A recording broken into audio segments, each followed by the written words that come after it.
Triwulan Larasati, kuasa hukum Nur Amin dan Asnawi, warga desa Kerajaan Buku Kecamatan Bonang, Kabupaten Demak, terpaksa mengajukan ke peradilan pada PN Demak atas kejadian dorong-mendorong kliennya pada pelapor pada hari Minggu 24 April 2022. Hal ini ditempuh oleh Laras lantaran menurutnya proses penetapan tersangka cacat hukum dan tidak sah. Laras menjelaskan kasus dugaan pengeroyokan Nur Amin dan Asnawi pada pelapor dengan teman, yakni paman korban, beranggapan bahwa tidak seharusnya seorang ditetapkan sebagai tersangka dan dilakukan penahanan dalam waktu yang bersamaan saat pemanggilan penyelidikan. Menurut Laras, penyidik kurang cermat lantaran belum dilakukan penyelidikan kebenaran suatu peristiwa pengeroyokan.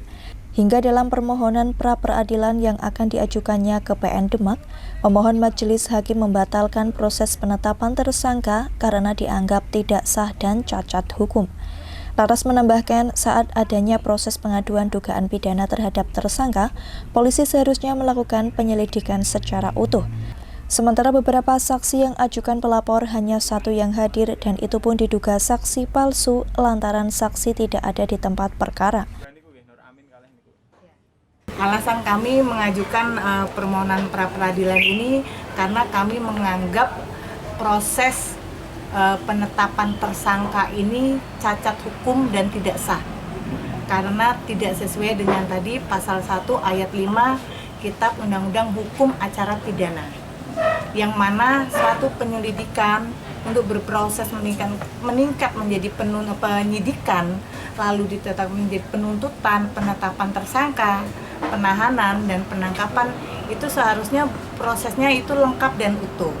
Proses penyelidikan itu tidak bisa serta-merta saat itu juga langsung ditetapkan sebagai tersangka, yang lalu berikutnya dilakukan penangkapan dan penahanan. Dari keterangan orang tua tersangka, perkara pelaporan tersebut bermula teguran tersangka pada istri pelapor lantaran ayam orang tuanya dipukuli. Dari situlah terjadi cekcok dan lantaran orang tuanya dilontari ucapan tidak sopan, Nur Amin menutup mulut pelapor dengan tangannya.